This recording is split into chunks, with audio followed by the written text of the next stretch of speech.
Hello दोस्तों, स्वागत है आप लोगों का सिविल जॉइंट में। इस लेक्चर में हम ब्लैक कमांडो के बारे में जानेंगे, जिसको नेशनल सिक्योरिटी गार्ड कहा जाता है। एनएसजी को ही ब्लैक कमांडो कहा जाता है। ये एक सीएपीएफ की फोर्स है, सेंट्रल आर्म पुलिस फोर्स होती है। उसके अंदर ही ये फोर्स आती है। टोटल 7 फोर्सेस होती है, वो हम कवर कर चुके हैं। ये लास्ट फोर्स है। इसके लेक्चर आप हमारे यूट्यूब चैनल पर जाके देख सकते हैं। नीचे डिस्क्रिप्शन में आपको लिंक मिल जाएगा सीएपीएफ का भी, और पीडीएफ का लिंक भी आपको नीचे डिस्क्रिप्शन में मिल जाएगा, जिससे आप पीडीएफ डाउनलोड कर सकते हैं हमारी वेबसाइट पर जाके। स्टार्ट करते हैं। जैसे कि मैंने आपको बताया, नेशनल सिक्योरिटी गार्ड को ब्लैक कैट भी कहा जाता है। तो इम्पोर्टेंट पॉइंट है, सीधे सीधे पूछ लिया जाएगा कि ब्लैक कैट कौन सी फोर्स होती है, तो एनएसजी होती है black cat. Central arm police force की वन ऑफ द 7 फोर्स है, ये मैं पहले ही बता दिया आपको, और मिनिस्ट्री ऑफ होम अफेयर्स के अंडर में आती है। सारी की सारी जो 7 फोर्सेस है सीएपीएफ की, वो मिनिस्ट्री ऑफ होम अफेयर्स के अंडर में आती है।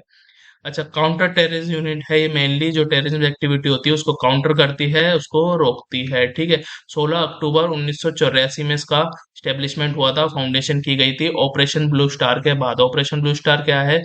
जब अपने अमृतसर में जो गोल्डन टेम्पल है, उसके अंदर से टेररिस्ट को निकालने के लिए इंदिरा गांधी ने ऑपरेशन ब्लू स्टार चालू किया था। तो उसके बाद उनको लगा कि भाई ऐसी फोर्स की जरूरत है, तो एनएसजी का फाउंडेशन हुई, इस्टेब्लिशमेंट ऑन एनर्जी 1984। ठीक है। उसको किस एक्ट के थ्रू पास किया गया था? National security guard act 1986। ठीक है। तो ये एक स्टेच्यूटरी बॉडी है, जिसको पार्लियामेंट के एक्ट के थ्रू बनाया जाए। जो भी बॉडी पार्लियामेंट के एक्ट के थ्रू बनाई जाती है, वो स्टेच्यूटरी बॉडी कहलाती है। ठीक है। अच्छा, इसका जो पैटर्न है, जो मॉडल जिस बिहाफ पे बनाई गई है, SAS special air service of UK और जीएसजी 9 ऑफ जर्मनी। जीएसजी 9 क्या है? एक पुलिस टेक्टिकल यूनिट है। ठीक है, उनके बिहाफ पे इसको बनाया गया है। फेडरल कॉन्टीजेंसी डेवलपमेंट फोर्स भी इसको कहा जाता है। कॉन्टीजेंसी का मतलब होता है इमरजेंसी। ठीक है, इमरजेंसी में इस फोर्स को डिप्लॉय किया जाता है, मतलब तैनात किया जाता है ऑल टाइप ऑफ टेररिस्ट को काउंटर करने के लिए। अच्छा, स्पेशल काउंटर टेररिस्ट फोर्स कहा जाता है इसको। स्पेशल इसलिए कहा, specialised counter, sorry, specialised counter terrorist force होती है, और सिर्फ एक्सेप्शनल सिचुएशन में इसका यूज किया जाता है। नॉर्मल सिचुएशन में इसका यूज नहीं किया जाता। क्यों नहीं किया जाता? क्योंकि जो स्टेट की पुलिस है वो क्या करेगी, और पैरामिलिट्री जो दूसरी फोर्सेस है, वो ऑलवेज तैनात रहती है। जैसे सीआईएसएफ इंडस्ट्रियल एरिया में रहती है, सीआरपीएफ भी रहती है, बीएसएफ बॉर्डर पे रहती है, ऐसे ही है, तैनात रहती है। ठीक है, तो वो रेगुलर काम करती है। पर जब एक्सेप्शनल सिचुएशन होती है, जब हाथ से बात निकलने लग जाती है, तो इनको डिप्लॉय किया जाता है और इनका यूज किया जाता है।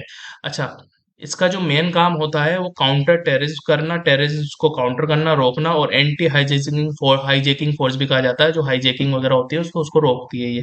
ठीक है। तो यही इसका फोकस रहा है, इस वजह से इसको बीच में काम दे दिया गया था भाई वीआईपी की सिक्योरिटी के लिए। तो सिक्योरिटी का काम इससे वापस ले लिया गया, भाई रहने दो। कहा गया कि आप एनएसजी जो है सिक्योरिटी नहीं करेगी वीआईपी की, क्योंकि उसके जो मेन मकसद है उसमें उसका इम्पैक्ट पड़ता है, तो उसका फोकस सिर्फ उसी पे रहना चाहिए। ठीक है गाइस।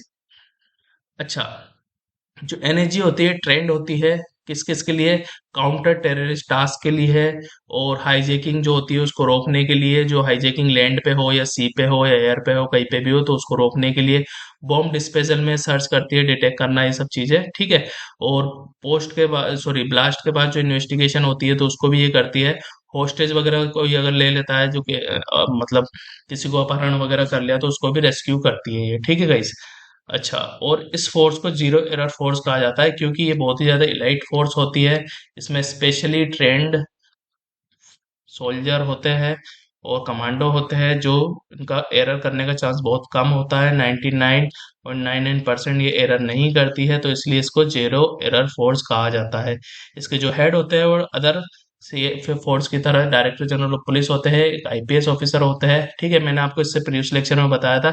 जो असम राइफल है, उसके हेड जो है डायरेक्टर जनरल ऑफ पुलिस नहीं होता है, उसका हेड होता है लेफ्टिनेंट जनरल फोर्स का एक आर्मी ऑफिसर होता है उसका हेड। ठीक है, सिर्फ एक ही फोर्स ऐसी है जिसका हेड आर्मी से होता है, लेफ्टिनेंट जनरल रैंक का।